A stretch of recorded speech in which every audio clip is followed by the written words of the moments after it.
জয় যিশু।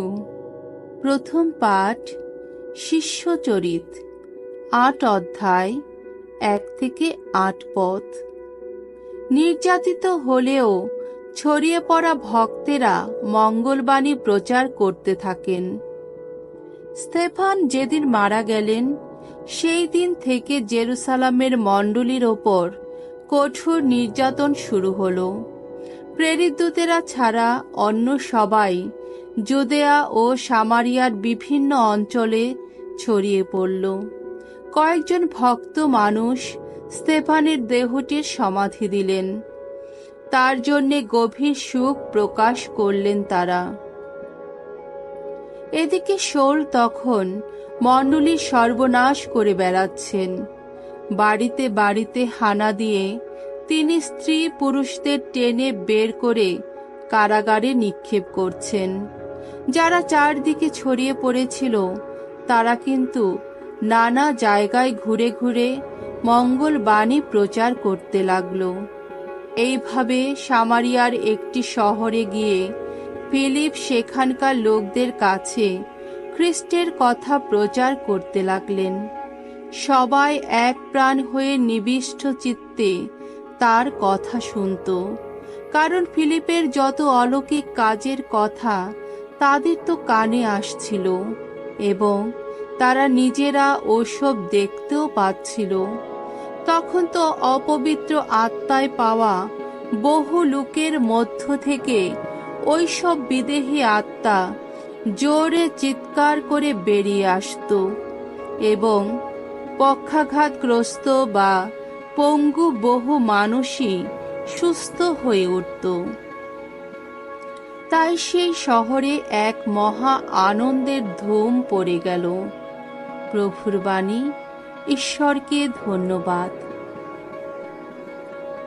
সাম সঙ্গীত, ৬৬ অধ্যায়, ১ থেকে ৭ পদ।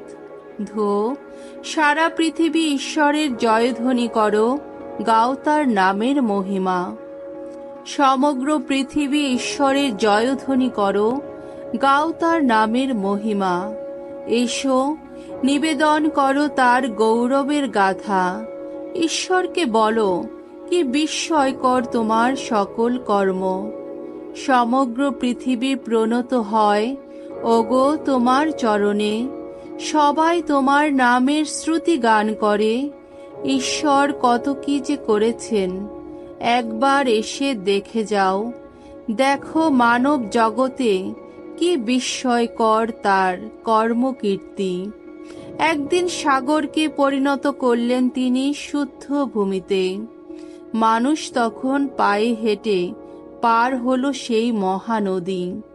তাই তার কথা ভেবে আনন্দ করি আমরা। আপন ক্ষমতা বলে সতত প্রভুত্ব করেন তিনি। বাণী বন্দনা। জয় মৃত্যুঞ্জয়, জয় তোমারই জয়। আমার পিতার এই তো অভিলাষ, তার পুত্রের ওপর যারা রাখবে বিশ্বাস, শাশ্বত জীবন পাবে তারা। মঙ্গল সমাচার। যোহন রচিত মঙ্গল সমাচার, ৬ অধ্যায়, ৩৫ থেকে ৪০ পদ। পরম পিতার ইচ্ছা এই যে তার পুত্রের প্রতি বিশ্বাসী সকলেই যেন শাশ্বত জীবন পায়। কাফারনাউম নগরের সমাজগৃহে যিশু একদিন ইহুদিদের বললেন, আমি সেই জীবন রুটি। যে আমার কাছে আসে সে কখনো ক্ষুধার্ত হবে না। আমাকে যে বিশ্বাস করে সে কখনো তৃষ্ণার্ত হবে না। অথচ আমি তো তোমাদের বলেইছি, তোমরা আমাকে দেখেও বিশ্বাস করছো না। পিতা আমার হাতে যাদের তুলে দিয়েছেন তারা সকলে আমার কাছে আসবেই, আর যে আমার কাছে আসবে আমি তাকে কখনো ফিরিয়ে দেব না। কারণ আমি স্বর্গ থেকে নেমে এসেছি নিজের ইচ্ছা মেনে চলতে নয়, বরং যিনি আমাকে পাঠিয়েছেন তারই ইচ্ছা মেনে চলতে। এখন যিনি আমাকে পাঠিয়েছেন তার ইচ্ছা এই যে তিনি আমার হাতে যাদের তুলে দিয়েছেন, আমি যেন তাদের কাউকে না হারাই, বরং শেষ দিনে যেন তাদের সকলকেই পুনরুত্থিত করি। হ্যাঁ, আমার পিতার ইচ্ছা হলো এই যে তার পুত্রের দিকে যারা তাকায় ও তার প্রতি বিশ্বাসী হয়ে ওঠে, তারা সবাই যেন শাশ্বত জীবন পায়। আমি তো নিজেই শেষ দিনে তাদের পুনরুত্থিত করব।